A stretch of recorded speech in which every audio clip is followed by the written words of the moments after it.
मित्रों नमस्कार, मैं प्रदीप कुमार और आप देख रहे हैं पॉलिटिकल आइडिया के आज के इस अंक में आप सभी दर्शकों का बहुत बहुत स्वागत है। मित्रों, आज तेजस्वी यादव ने बिहार में विधानसभा में विपक्ष के नेता तेजस्वी यादव ने बिहार के सभी दलों को अकेले अपने बलबूते पर ही चुनाव लड़ने की चुनौती दे डाली।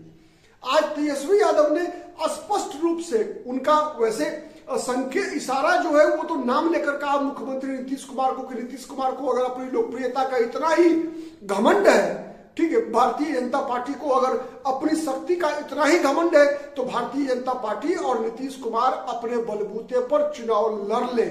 इस बात की चुनौती तेजस्वी यादव ने दिया, ठीक है। लेकिन इसके पीछे केवल तेजस्वी यादव की मंशा को अगर हम गौर से देखेंगे तो केवल ये चुनौती बीजेपी और जनता दल यू को ही नहीं था, ठीक है। ये जिस संदर्भ में तेजस्वी यादव इस प्रकार के शब्दों का इस्तेमाल कर रहे थे उसको अगर हम आज डिकोड करने का प्रयास करेंगे मित्रों, तो हमको ये समझ में आएगा कि तेजस्वी यादव ये इशारा और ये चुनौती नीतीश कुमार और बीजेपी की तुलना में कहीं ना कहीं अपने सहयोगी कांग्रेस पार्टी को दे रहे थे।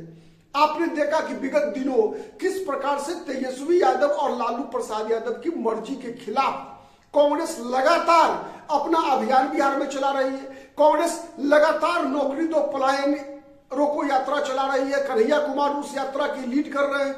आज पटना में अगर हम देखेंगे तो इसी क्रम में बिहार में कांग्रेस पार्टी के जो मीडिया प्रभारी है पवन खेरा, वरिष्ठ नेता है कांग्रेस पार्टी के, वो भी इस कार्यक्रम में शामिल हुए और ऐसी संभावना बताई जा रही है कि राहुल गांधी और प्रियंका गांधी भी कन्हैया कुमार की इस यात्रा में शामिल होंगे, ठीक है। तो ये चुनौती जिस प्रकार की तेजस्वी यादव दे रहे थे नीतीश कुमार और भारतीय जनता पार्टी को, तो इस बात को समझने की जरूरत है कि नीतीश कुमार और भारतीय जनता पार्टी उनकी बात क्यों मानेगी और उनकी चुनौती क्यों स्वीकार करेगी। अगर हम देखें अगर तो लगातार विशेष रूप से 1995 से लेकर आज 2025 30 साल की बिहार की राजनीति कंप्लीटली गठबंधन की राजनीति ही है, चाहे गठबंधन चुनाव के पूर्व हो या चुनाव के बाद हो। मतलब विधानसभा चुनाव लड़ने से पहले और दोनों प्रकार के गठबंधन होते रहे हैं बिहार के इतिहास में। अगर देखेंगे तो 1995 से लेकर 2025 तक 90 में भी गठबंधन ही हुआ था, लेकिन 90 में कांग्रेस पार्टी तो अपने बलबूते पर लड़ी थी। सत्ता पक्ष थी कांग्रेस, विपक्ष में जो Janata Dal, Bharatiya Janata party, CPI, CPM, ये चारों जो पार्टियां थी वो विधानसभा चुनाव मिलकर लड़ी थी और लालू यादव की जो सरकार बनी थी उस सरकार को बाहर से भारतीय जनता पार्टी एक तरफ समर्थन दे रही थी, दूसरी तरफ से सीपीआई और सीपीएम समर्थन दे रही थी। उस जमाने में सीपीआई भी एक बड़ी ताकत हुआ करती थी बिहार की राजनीति में, ठीक है। तो एक तरह से जो कहा जाता है ना कि वाम और दक्षिण दोनों, मतलब कम्युनिस्ट भी और दक्षिणपंथी भी, हिंदुवादी भी, ये दोनों के समर्थन से लालू प्रसाद यादव बिहार में पहली बार मुख्यमंत्री बने थे।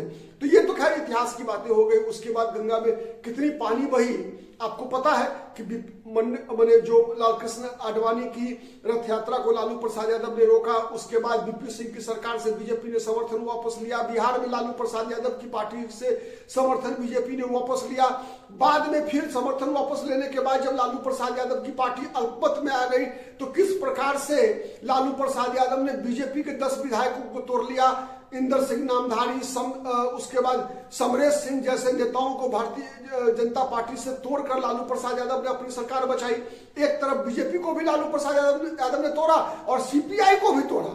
सीपीआई के भी कई विधायक जो है, जो कहा जाता है कि कम्युनिस्ट पार्टी के विधायक कोई टूटा नहीं करते, तो वो सीपीआई के भी विधायक को लालू प्रसाद यादव ने तोड़ा, ठीक है, और तोड़कर फिर जो है अपनी सरकार बचाई।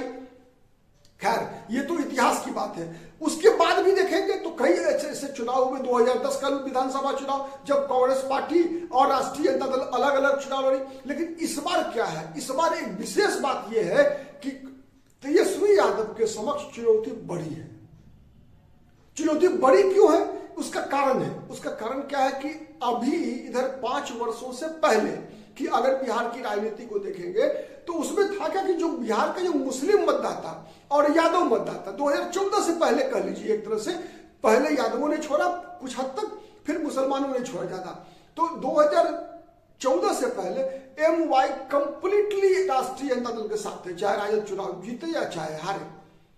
लेकिन उसके बाद से क्या हुआ, उसके बाद से विधानसभा चुनाव में नहीं लेकिन लोकसभा चुनाव में ज्यादा, विधानसभा चुनाव में भी कुछ स्थानीय पॉकेट्स में, लेकिन लोकसभा चुनाव में ज्यादा यादव जाति के लोगों ने बीजेपी को भी वोट देना शुरू कर दिया, हिंदुत्व के नाम पर, प्रधानमंत्री नरेंद्र मोदी के नाम पर, राम मंदिर के नाम पर, धारा 370 खत्म करने के नाम पर, ठीक है। और मुस्लिम उम्मीदवार को आरजेडी के यादवों ने वोट देना बंद कर दिया या कम कर दिया। परिणाम क्या हुआ? परिणाम यह हुआ कि राष्ट्रीय जनता दल भी मुसलमान उम्मीदवार को खड़ा करने में डरने लगी। इसलिए डरने लगी कि उनकी हार निश्चित है, मुसलमान को देंगे, चुनाव जीत नहीं पाएगा। तो परिस्थितियां इस तरह से बिगड़ती गई। और दूसरी तरफ यह हुआ है कि इधर के 5-7 वर्षों के अंदर मुस्लिम मतदाता जो कांग्रेस पार्टी को भागलपुर दंगे के बाद और लाल कृष्ण आडवाणी की रथ यात्रा को रोकने के कारण लालू प्रसाद यादव के साथ चले गए थे, वो मुस्लिम मतदाता कांग्रेस के पास दोबारा वापस लौटते हुए दिखे। और इस लौटने के क्रम में देखेंगे अगर, तो कन्हैया कुमार और पप्पू यादव दो ऐसा चेहरा बिहार की राजनीति में उभर कर आए जिन पर कि मुसलमानों का भरोसा कह सकते हैं कि लालू प्रसाद और तेजस्वी यादव की तुलना में थोड़ा ज्यादा ही बन रहा है, ठीक है। उसके कई फैक्टर्स हैं उसका, लेकिन परिणाम तो हमने देखा कि पूर्णिया में लोकसभा चुनाव जब हो रहा था तो तेजस्वी यादव के लगातार विरोध के बावजूद तेजस्वी यादव ने 4 दिन कैंप किया लोकसभा चुनाव में, फिर भी पप्पू यादव बड़े मार्जिन से वहां चुनाव जीते। बीमा भारती जो राजद की उम्मीदवार थी उनकी हालत खराब हो गई, जमानत नहीं बची। फिर विधानसभा का चुनाव आया, उपचुनाव आया, जिस सीट से बीमा भारती विधायक थी, वहां के चुनाव में भी वही परिणाम हुआ, बीमा भारती तीसरे नंबर पे। और वहां पर जो है फिर मुसलमानों ने वहां नहीं दिया वोट राजद के उम्मीदवार को, वहां पर निर्दलीय शंकर सिंह को वोट दे दिया। सिवान में देखिए, तो ये जो वोटर्स हैं उनको कन्हैया कुमार रोकने में सक्षम दिख रहे हैं। अगर कन्हैया कुमार नहीं आते तो एक संभावना यह भी थी कि वो वोट प्रशांत किशोर से जा सकता था।